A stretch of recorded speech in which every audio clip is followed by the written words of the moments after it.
Hello everyone, good afternoon all of you. स्वागत है आप सभी का हमारे YouTube channel zone of life science में।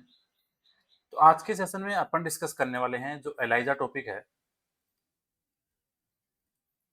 एलाइजा के बारे में अपन सारी चीज़ें पढ़ने वाले हैं और ये टॉपिक आपके लिए इम्पोर्टेंट है जो आपका R SET that means Rajasthan SET का एग्जाम होने वाला है। प्लस इसी के साथ साथ जो भी असिस्टेंट प्रोफेसर जूलॉजी के एग्जाम है उन सब के लिए एलाइजा एक इम्पोर्टेंट टॉपिक है। सो अपन एलाइजा की वन बाई वन करके सारी बातें अपन यहाँ पे डिस्कस करने वाले हैं। क्या क्या चीज़ें होती है, कहाँ कहाँ से क्वेश्चन बनते हैं, तो सारी बातें अपन यहाँ पे डिस्कस करने वाले हैं। सो वीडियो को एंड तक जरूर देखना। डायरेक्ट एग्जाम ओरिएंटेड सेशन है आपके सेट के एग्जाम के लिए। देखो एलाइजा की बात करें तो अपन ये कह सकते हैं कि एलाइजा एक इम्यूनोलॉजिकल टेक्निक है।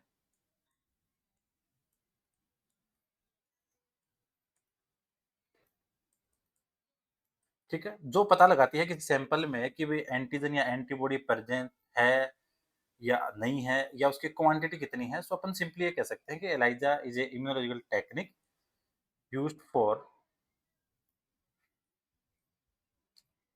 Detect the antigen and antibody in given sample. ठीक है, तो अपन ये कह सकते हैं कि आपके पास कोई सैंपल है और सैंपल में से आपको ये बताना है कि सैंपल के अंदर एंटीजन या एंटीबॉडी प्रेजेंट है या नहीं, या उसकी क्वांटिटी कितनी है। ठीक है, यहाँ पे क्या होता है, एलाइजा के अंदर एंजाइम लिंक जो एंटीजन या एंटीबॉडी है, सबस्ट्रेट रिएक्शन के कारण वो कलरफुल डेवलपमेंट यहाँ पे होता है। वो सारी बात अपन यहाँ पे देखने वाले हैं, क्या क्या चीजें होती है। पहले एलाइजा के अंदर कुछ एक आपको जो टर्मिनोलॉजी है वो एक बार देख लो कि क्या क्या चीजें यहाँ पे इंपॉर्टेंट है, क्योंकि वो नाम बार बार आएंगे, तो उनका पता होना जरूरी है। ठीक है, तो पहले अपन वो देख लेते हैं कि क्या क्या चीज़ें होती हैं एग्जाम के लिए, क्योंकि जो टर्मिनोलॉजी होती है कि लाइक वॉशिंग क्या है, ठीक है, फिर उसके अंदर ब्लॉकिंग क्या है, तो ये सारी चीज़ें बार बार आती है। और उसी के साथ साथ दो चीज़ें और इंपॉर्टेंट है, एक एलाइजा का जो कंपोनेंट्स होते हैं कि आपको चाहिए क्या क्या, ठीक है, प्लस एलाइजा के टाइप, एलाइजा के प्रिंसिपल, ये सारी चीज़ें यहाँ पे एकदम इंपॉर्टेंट है। सो टर्म की बात करें तो पहले अगर बात करें कि एंटीजन क्या है, एंटीजन ये कह सकते हैं कि कोई मॉलिक्यूल है जिसे एंटीबॉडी रिकॉग्नाइज करती है। सो मॉलिक्यूल रिकॉग्नाइज्ड बाय एंटीबॉडी। अब ये बोलो कि एंटीबॉडी क्या है। तो एंटीबॉडी अपने कह सकते हैं कि कोई इम्यूनोग्लोबिन प्रोटीन है जो एंटीजन के स्पेसिफिक एपिटोप से बाइंड करती है। जैसे नाम आते हैं ना, एक तो होता है एपिटोप और एक होता है आपका paratope. So immunoglobulin protein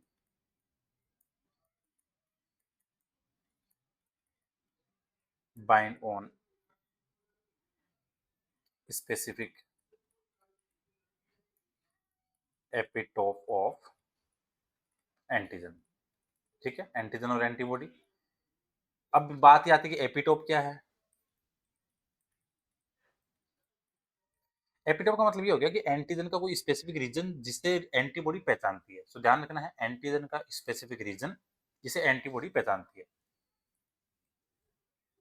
reason on antigen detect by antibody. इसी के साथ एक नाम और ध्यान रखना, पैराटोप। पैराटोप एंटीजन का एंटीबॉडी का एंटीजन बाइंडिंग रीजन है। Antigen binding region of antibody. ठीक है, ये चीजें हो गई जो बेसिक बेसिक डेफिनेशन वगैरह है कि क्या क्या होता है। अब ये बात करें कि आपको एलाइजा के अंदर डेफिनेशन आपने देख ली। अब यहाँ पे ये वर्ड कैसे आया कि इसकी अगर अपन फुल फॉर्म की बात करें कि एंजाइम लिंक्ड इम्यूनो सोर्बेंट ऐसे की फुल फॉर्म इसकी यही है, और इसी फुल फॉर्म के अंदर एलाइजा का प्रिंसिपल छिपा हुआ है। देखो एंजाइम लिंक्ड यहाँ पे दो नाम लिखे हैं। तो कहने का मतलब ये हो गया कि एंटीजन और एंटीबॉडी के साथ में एंजाइम अटैच होता है। So enzyme attached on antigen और एंटीबॉडी। सो ये वर्ड तो हो गया आपका एंजाइम लिंक। इम्यूनोसॉर्बेंट आ गया। इम्यूनोसॉर्बेंट का मतलब ये हो गया कि एंटीजन या एंटीबॉडी सॉलिड सरफेस पे जाके जो इमोबिलाइज होता है उसको बोलते हैं। वो भी आ भी जाएगा सामने कि सॉलिड प्लेट क्या होती है। ठीक है, एंटीजन और एंटीबॉडी इमोबिलाइज्ड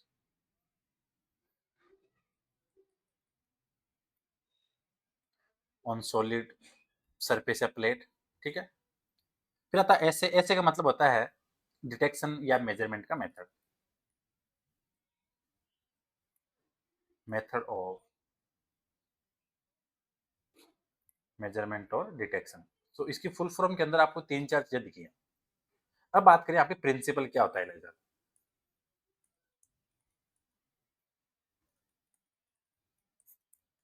देखो प्रिंसिपल में यहाँ से आपको तीन चार चीजें ध्यान रखनी है कि पहले देखो एंटीजन और एंटीबॉडी बाइंड होते हैं। सो ध्यान रखना हर जो भी एंटीबॉडी है केवल अपने स्पेसिफिक एंटीजन से ही बाइंड होती है। ध्यान रखना एंटीबॉडी है स्पेसिफिक एंटीजन से, और एंटीजन का जो रीजन है एपिटोप उससे बाइंड होती है। सो ध्यान रखना antibody bound only on specific antigen. उसके बाद में जैसे बाइंड होगी उसके बाद में होता है solid phase adsorption. That means antigen या एंटीबॉडी को आप जो माइक्रोटाइटर प्लेट है उस प्लेट की जो वेल है, ठीक है, उसकी जो प्लास्टिक सरफेस है वहां बाइंड कराया जाता है। Solid phase adsorption. जैसे ही उस पर जाके बाइंड हुआ तो एंजाइम लिंक जो एंटीबॉडी है वो सबस्ट्रेट को कलर प्रोडक्ट में कन्वर्ट करती है। So enzyme based signal production. ठीक है, कलरफुल प्रोडक्ट में ये कन्वर्ट हो गई आपकी। अब ये लाइनें यहाँ पे तीन दिख रही है लेकिन अपन जैसे पूरी मेथोडोलॉजी पढ़ेंगे तो वहां पे आपको समझ में आएगा।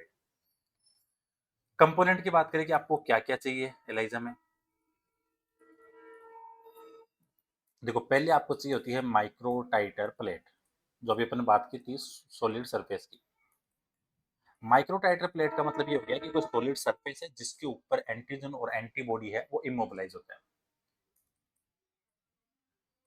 इमोबिलाइजेशन ऑफ एंटीजन और एंटीबॉडी। तो पहला तो आपको क्या चाहिए माइक्रो टाइटर प्लेट। फिर चाहिए आपको एंटीजन, ठीक है, जो टारगेट मॉलिक्यूल है। प्राइमरी एंटीबॉडी,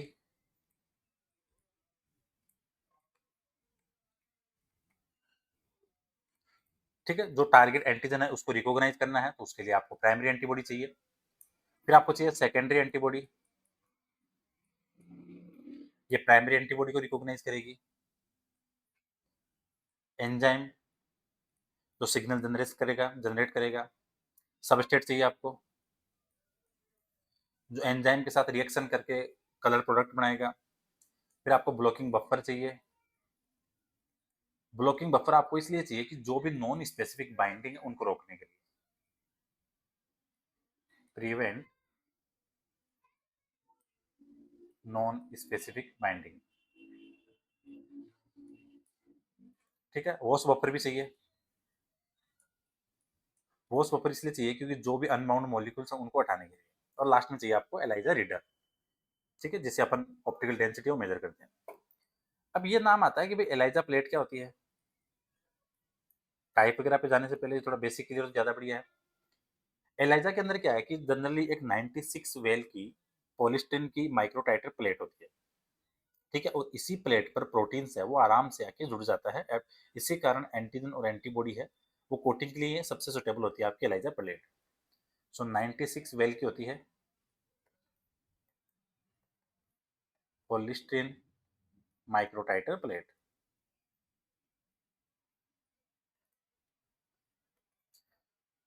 आपको एलाइजा में एंजाइम कौन से चाहिए ये भी इंपॉर्टेंट चीज है।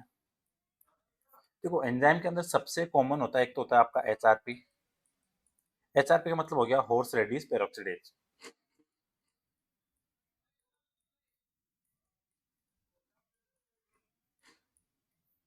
ठीक है, हाई सेंसिटिविटी होती है और कॉमनली यही यूज होते हैं।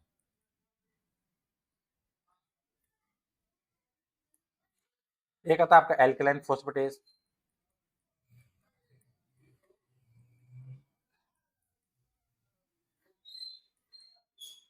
ठीक है, फिर आता है आपका बीटा गैलेक्टोसाइडेज, जो थोड़ा ज्यादा यूज नहीं होता, कम यूज होता है। सबसे कॉमन होता है आपका एचआरपी, हॉर्स रेडिस पेरोक्सीडेज।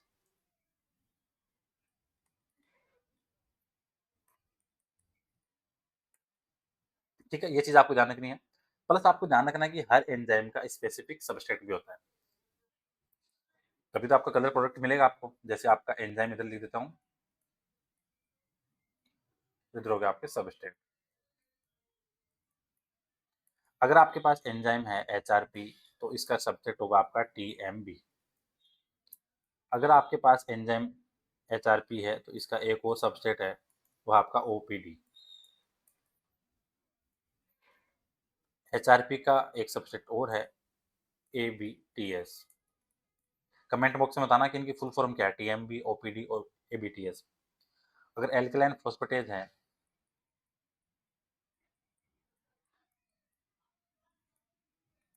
उसके लिए चाहिए आपको पी, एनपीपी, और इसी के साथ इसका और आता है एक बीसीआईपी प्लस एनबीटी। ठीक है, ये चीज आपको ध्यान रखनी है। सबसे कॉमन होता है आपका एचआरपी प्लस टीएमबी, जो सबसे कॉमन एक एंजाइम सब्सट्रेट कॉम्बिनेशन बैठता है। अब मेजर स्टेप क्या होते हैं आपके एलाइजा के? देखो, सबसे पहले होती है कोटिंग।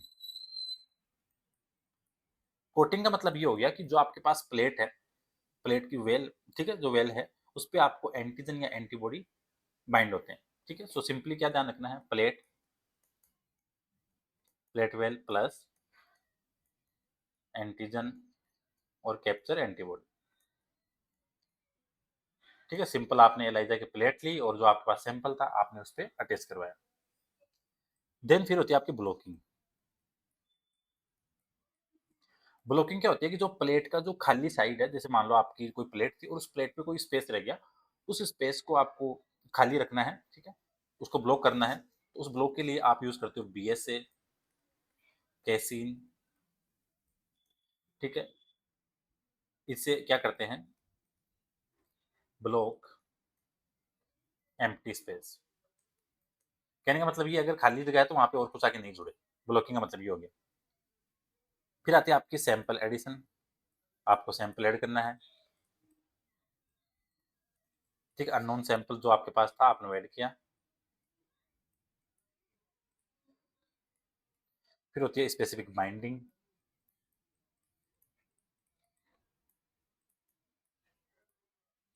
ठीक है, सैंपल का जो एंटीजन एंटीबॉडी है कोटेड मॉलिक्यूल से बाइंड हो जाएगा। ठीक है, सैंपल बाउंड टू एंटीजन और एंटीबॉडी कोटेड मॉलिक्यूल्स।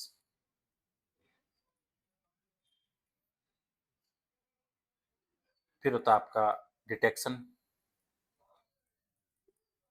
ठीक है, टारगेट जो मॉलिक्यूल है उसको डिटेक्ट करने के लिए आपको चाहिए एंजाइम लिंक्ड एंटीबॉडी, या सिंपली आप ये कह सकते हो कि सेकेंडरी एंटीबॉडी ऐड की जाती है, एंजाइम लिंक्ड एंटीबॉडी। ठीक है, फिर आप ऐड करते हो क्या, सॉरी, फिर होती है आपकी वॉशिंग। हर बाइंडिंग स्टेप के बाद में वॉशिंग की तरफ ध्यान रखना, आफ्टर ईच बाइंडिंग स्टेप। ठीक है, क्योंकि उससे क्या होगा कि जो अनबाउंड एंटीबॉडीज है और प्रोटीन्स है उसको आप हटा दोगे, जिससे क्या होगा, बैकग्राउंड कम होगा। सब्सट्रेट ऐड करोगे, फिर ये क्या करेगा, एंजाइम है सब्सट्रेट को कलरफुल प्रोडक्ट में चेंज कर देगा। और लास्ट में आप उसका क्या करोगे, मेजरमेंट। एलाइजा रीडर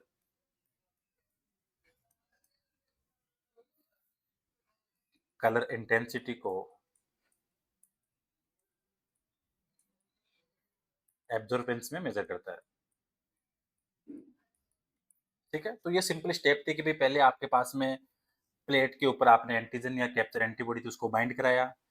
बाइंड कराने के बाद में आपको लगा कि इस पे कोई खाली एरिया है, उस खाली एरिया को आप अनब्लॉक जो चीज़ें हैं उसको वहाँ से हटाने के लिए आपने ब्लॉकिंग एजेंट डाल दिया, ठीक है? ब्लॉकिंग एजेंट में लास्ट में फुल फॉर्म लिख दूँगा, आप देख लेना उसको, ठीक है? फिर आपने अननोन सैंपल ऐड कर दिया, सैंपल जैसे ही ऐड किया वो सैंपल जाके आपका जो एंटीजन या एंटीबॉडी कोटेड मॉलिक्यूल्स है उससे बाइंड हो गया। बाइंड होने के बाद में टारगेट मॉलिक्यूल आप चेक करने के लिए आप ऐड करोगे क्या? एंजाइम लिंक्ड एंटीबॉडी, फिर उसको वॉश करोगे, फिर सब्सट्रेट डालोगे, ठीक है? ये चीज़ें हैं। अब आता है टाइप ऑफ एलाइज़ा, यहाँ चीज़ें समझ में आएगी और बढ़िया। टाइप ऑफ एलाइज़ा में पहला आता है आपका डायरेक्ट।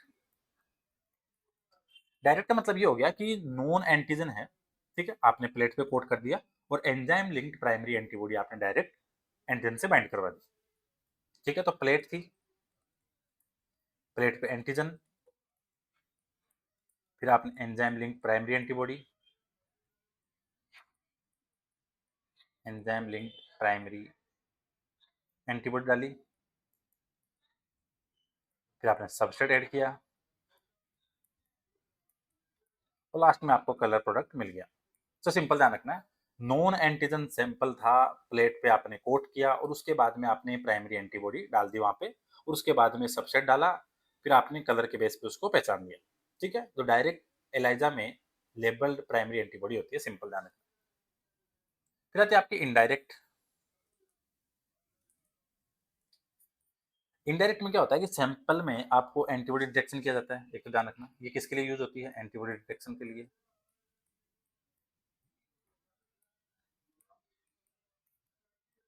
इसमें क्या है, जैसे आपको कोई पेशेंट है और पेशेंट के सीरम में आपको antigen sorry anti HIV antibody detect करनी है तो उस टाइम पे इस पे क्या होगा, प्लेट, प्लेट पे नॉन एंटीजन, पेशेंट की जो एंटीबॉडी है वो डाली,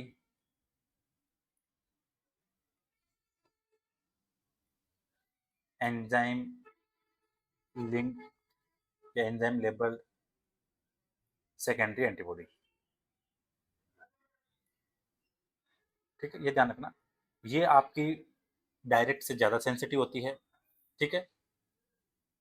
इसके एडवांटेज ये है कि एक प्राइमरी एंटीबॉडी से कई प्रकार के सेकेंडरी एंटीबॉडीज बाइंड हो जाते हैं, ठीक है? और जो लेबल्ड सेकेंडरी एंटीबॉडी है वो रीयूज होने वाली होती है, ठीक है? ये चीज़ ध्यान रखना। फिर आते हैं आपके third, sandwich.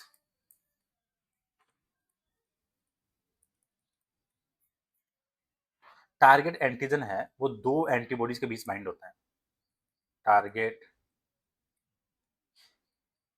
Antigen bind between two antibodies, ठीक है? जैसे कैसे, इसको समझ सकते हो, प्लेट, कैप्चर एंटीबॉडी, एंटीजन, ठीक है? डिटेक्शन एंटीबॉडी, ठीक है? और एंजाइम लेबल सब्सट्रेट, जो सिंपल ध्यान रखना है। और इसी जैसे मान लो कैप्चर एंटीबॉडी बीच में एंटीजन आ गया, फिर आपके डिटेक्शन एंटीबॉडी, तो दोनों के बीच में क्या आ गया आपका एंटीजन, तो लाइक सैंडविच बन गया, कैप्चर एंटीबॉडी बीच में एंटीजन और लास्ट में इधर आपका क्या आ गया, डिटेक्शन एंटीबॉडी, तो दोनों के बीच में आपका एंटीजन आ गया, ठीक है? जैसे ध्यान रखनी है, जैसे यहाँ पे एग्जाम्पल के तौर पे आप यूज कर सकते हो, आपके जो साइट इंटरलेक्यून्स है 2, इंटरल्यूकिन 6 है, ठीक है? TNF हार्मोन्स है, ग्रोथ फैक्टर्स है, ठीक है? वायरल एंटीजन है या बैक्टीरियल टॉक्सिन हो सकता है। फिर आता है आपका लास्ट कॉम्पिटेटिव एलाइजा। अभी लास्ट में और लिखवा दूंगा कि कौन सा एलाइजा किसके लिए स्पेसिफिकली यूज होता है और वहीं से क्वेश्चन आ जाते हैं। कॉम्पिटेटिव एलाइजा का मतलब ये हो गया कि अननोन एंटीजन और labelled antigen antibody binding site के लिए कॉम्पीट करते हैं, ध्यान रखना, unknown antigen and label antigen, एक तो अननोन है और एक लेबल्ड है, दोनों एंटीजन बाइंडिंग साइट के लिए कम्पीट करते हैं। So unknown antigen and labelled antigen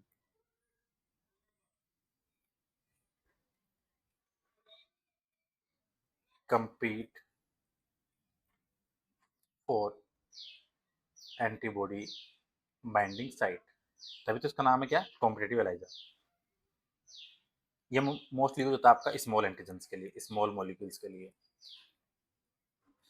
अब दिमाग में ये आ रहा कि स्मॉल मॉलिक्यूल्स के लिए क्यों, क्योंकि स्मॉल मॉलिक्यूल्स पे मल्टीपल एपिटोप नहीं होते हैं, ठीक है, इसलिए सैंडविच एलाइजा वहां पे पॉसिबल नहीं है, ठीक है, तो ये ध्यान रखना। ड्रग्स के लिए, टॉक्सिन के लिए, पेस्टिसाइड के लिए, हेप्टेंस के लिए, कमेंट बॉक्स में बताना हेप्टेंस का मतलब क्या होता है, ठीक है, तो ये चीज ध्यान रखना है आपको। कॉम्पिटिटिव एलाइजा में सिंपल ध्यान रखना है कि अननोन एंटीजन और लेबल एंटीजन दोनों के बीच में कंपटीशन होता है कि कौन जाके एंटीबॉडी से बाइंड करेगा, सिंपली आपको ध्यान रखना है। इसको थोड़ा और सिंप्लीफाई करके मैं चारों को लिख देता हूँ कि कौन सा किसके लिए यूज होता है। देखो, अगर डायरेक्ट एलाइजा है वो आपका डिटेक्ट करेगा एंटीजन डिटेक्शन, सिंपल ध्यान रखना, एंटीजन डिटेक्शन। अगर इनडायरेक्ट है तो वो करेगा एंटीबॉडी,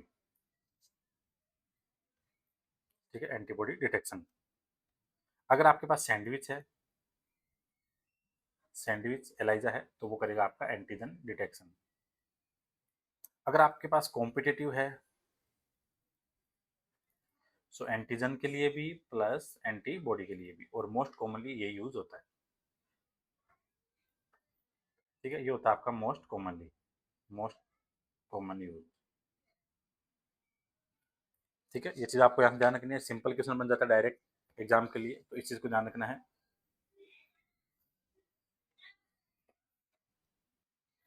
अब एक ध्यान रखना है, एक ब्लॉकिंग एजेंट आया था BSA, इसकी फुल फॉर्म ध्यान रखना, BSA, Bowen Bowen serum albumin. क्या है ये, ब्लॉकिंग एजेंट,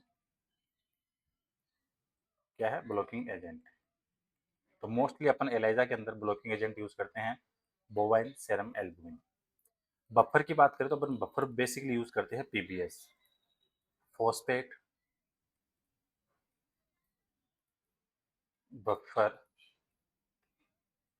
सेलाइन, ठीक है, ये चीज आपको ध्यान रखनी है जो एग्जाम के लिए इंपॉर्टेंट है, ठीक है। सिंपल सिंपल चीजें हैं जहाँ से डायरेक्ट क्वेश्चन बनते हैं, वो आपको सिंपल समझनी है कौन सी चीजें हैं कि आपके एग्जाम्स के लिए, सबसेट के लिए। अब यहाँ से कुछ एक इम्पोर्टेंट और चीजें हैं जहाँ से और क्वेश्चन बनते हैं डायरेक्ट एग्जाम के अंदर, अपन उसको देख लेते हैं एक बार। अब यहाँ से एक चीज आती है कि आपने सारी प्रोसेस कर ली और उसके बाद में आपको लास्ट में डिटेक्ट करना है, तो उसके लिए यूज किया जाता है एलाइजा रीडर। एलाइजा रीडर क्या होता है, एक होता है स्पेक्ट्रो फोटोमीटर, ठीक है, जो क्या करता है, जो माइक्रो टाइटर प्लेट है उसकी जो वेल्स में जो कलर इंटेंसिटी है उसको ऑब्जर्व करता है। सो मेजर, स्पेक्ट्रोफोटोमीटर क्या करेगा, मेजर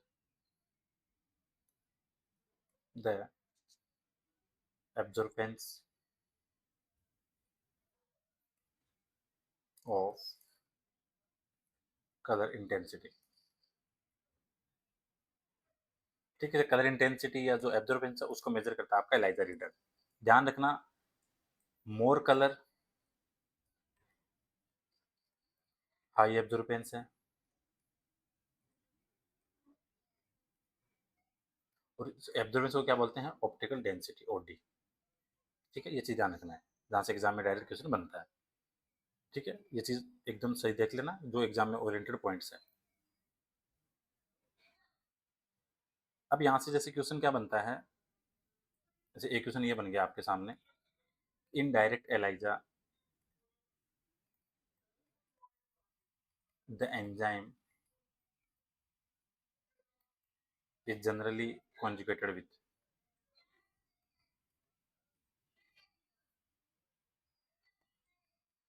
इनडायरेक्ट में किसके साथ होगा, तो सेकेंडरी एंटीबॉडी के साथ में, अपन यही देखा था, सेकेंडरी एंटीबॉडी, ऐसे क्वेश्चन बनते हैं, क्योंकि इनडायरेक्ट के अंदर अपन सेकेंडरी एंटीबॉडी के साथ उसको बाइंड करेंगे।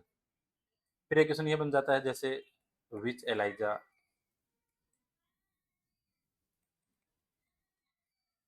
Show an inverse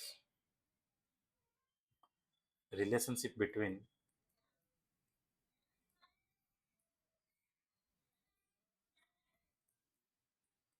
antigen concentration and colour intensity. तो वो किस में था? कॉम्पिटेटिव एनालाइजर में। कॉम्पिटेटिव एनालाइजर, ठीक है। ये चीज आपको यहाँ से ध्यान रखनी है, यहाँ से एग्जाम में डायरेक्ट क्वेश्चन बनते हैं। अब पूछ लेते जैसे ब्लॉकिंग का क्या यहाँ पे पर्पज है, तो ब्लॉकिंग का क्या होता है? Prevent non specific binding. Simple ध्यान रखना, ब्लॉकिंग का मतलब क्या हो गया, क्या करेगी वो? प्रिवेंट नॉन स्पेसिफिक बाइंडिंग, ठीक है। ये चीज आपको यहाँ से ध्यान रखनी है, जहाँ से एग्जाम में डायरेक्ट क्वेश्चन बनते हैं। तो सिंपल वापस रिकॉल कर देता हूँ पूरा एलाइजा एक बार वापस। एलाइजा सिंपल एक आपके इम्यूनोलॉजिकल टेक्निक है जिसके द्वारा आप एंटीजन एंटीबॉडी इंटरेक्शन को डिटेक्ट करते हो, और डिटेक्ट करने के लिए आपको चाहिए होता है एंजाइम लिंक्ड एंटीबॉडी या एंटीजन, उसको अपन यूज करते हैं। प्रिंसिपल सिंपल ये है कि स्पेसिफिक एंटीजन और एंटीबॉडी बाइंडिंग होती है, एंजाइम लेबल्ड मॉलिक्यूल की बाइंडिंग होगी, उसके बाद में एंजाइम प्लस सब्सट्रेक्ट आप ऐड करोगे जिससे आपको मिलेगा कलर प्रोडक्ट। उस कलर इंटेंसिटी को आप एनालिसिस करोगे एलाइजा रीडर के द्वारा, और आप फिर बताओगे कि वहाँ पे प्रेजेंट है या नहीं। एक नाम आता है एलाइजा प्लेट। एलाइजा प्लेट आपकी 96 वेल की माइक्रोटाइटर प्लेट होती है। इसमें आपको नंबर ध्यान रखना है, 96 वेल पॉलीस्टीन की होती है माइक्रोटाइटर प्लेट, ठीक है। पॉलीस्टीन की बनी होती है, ये ध्यान रखना। एंजाइम आपको बताइए सबसे कॉमन होता है आपका एचआरपी, हॉर्स रेडिस पेरोक्सिडेज, जिसका जो सब्सट्रेक्ट है एचआरपी का वो क्या है? TMB, that means tetramethyl benzidine, ठीक है। ये आपको ध्यान रखना है। एक आपको एल्कलाइन फॉस्फेटेज बताया है। ब्लॉकिंग के अंदर आपको एजेंट बता दिए बीएसए कैसीन, ठीक है। वॉशिंग स्टेप बता दी जिसके द्वारा आप जो अनबाउंड एंटीजन एंटीबॉडी है उसको हटा सकते हो। टाइप ऑफ एलाइजा की बात करें, पहले आपको डायरेक्ट बताया। डायरेक्ट का मतलब ये हो गया कि आपने एंटीजन प्लेट पर डाला, फिर ब्लॉक किया, फिर आपने प्राइमरी एंटीबॉडी डाल दी। सो प्राइमरी में सिंपल आपको समझना है कि एंटीजन को प्लेट पे कोट किया, और कोट करने के बाद में आपने ऐड कर दी क्या? प्राइमरी एंटीबॉडी डायरेक्ट जाके आपके एंटीजन से बाइंड हो गई, ठीक है। ये चीज आपको ध्यान रखनी है। इनडायरेक्ट, इनडायरेक्ट के अंदर आपने एंटीजन प्लेट पे कोट किया, और उस सैंपल के अंदर जो प्राइमरी एंटीजन था एंटीबॉडी, वो एंटीजन से बाइंड होगी। फिर आपने enzyme labelled secondary antibody bind कराई जो जाके जुड़ेगी आपकी प्राइमरी एंटीबॉडी से। ये चीज आपको ध्यान रखनी है। और एच के लिए अगर जब भी पूछे कि एच एंटीबॉडी डिटेक्शन,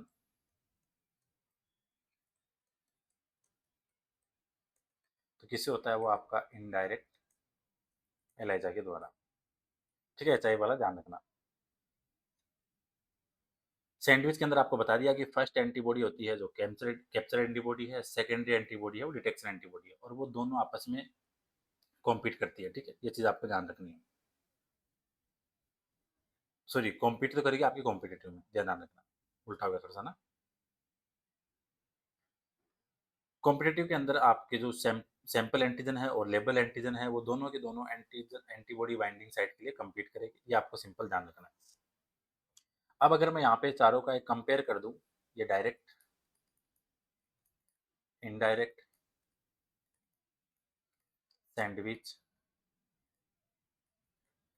और ये आपका कॉम्पिटेटिव, ठीक है। डायरेक्ट में क्या डिटेक्ट करता है? ये एंटीजन, ये एंटीबॉडी, एंटीजन डिटेक्ट करेगा, और ये बोथ। यहाँ पे लेबल्ड मॉलिक्यूल लिख देता हूँ, लेबल्ड मॉलिक्यूल। यहाँ पे लेबल्ड मॉलिक्यूल होता है आपका प्राइमरी एंटीबॉडी,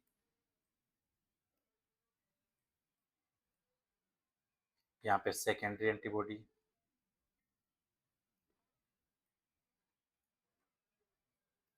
ठीक है। यहाँ पे आपकी डिटेक्शन और सेकेंडरी एंटीबॉडी,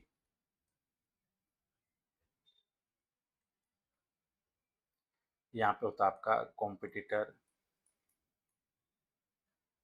मॉलिक्यूल, ठीक है। ये चीज़ आपको ध्यान रखनी है। तो बेसिक तो बस यहीं से क्वेश्चन बनता है कि किसके अंदर लेबल एंटीजन कौन सा है, और ये आपको ध्यान रखनी है। ठीक है, एग्जाम के लिए इंपॉर्टेंट है। अगर आपसे जैसे पूछे कि स्टैंडर्ड कर्व के अंदर जब आप प्लॉट करोगे ग्राफ, तो कर्व के अंदर एक्स एक्सिस पे तो क्या होगा, एंटीजन कंसंट्रेशन, और वाई एक्सिस पे होगी ऑप्टिकल डेंसिटी और डी। ठीक है, ये चीज़ आपको ध्यान रखनी है। एलाइजा रीडर एब्जॉर्बेंस है उसको मेजर करता है, ये चीज़ आपको ध्यान रखनी है। अगर आपसे पूछे कि जो टीएमबी था अभी अपने ऊपर देखा, वो कॉमनली 450 एनएम पर रीड करता है। ठीक है, ये चीज़ आपको ध्यान रखनी है आफ्टर स्टॉप सॉल्यूशन। ठीक है, तो ये थी आपकी इंपॉर्टेंट चीज़ें जहाँ से एग्जाम में क्वेश्चन बन सकते हैं। जो भी एग्जाम ओरिएंटेड चीज़ें थी वो यहाँ पे सारी अपन ने डिस्कस कर ली है। प्रीवियस लेक्चर पे आप जाके देख सकते हो, वो अपने अपलोड है प्लेलिस्ट के अंदर, राजस्थान सेट के नाम से बनी हुई है।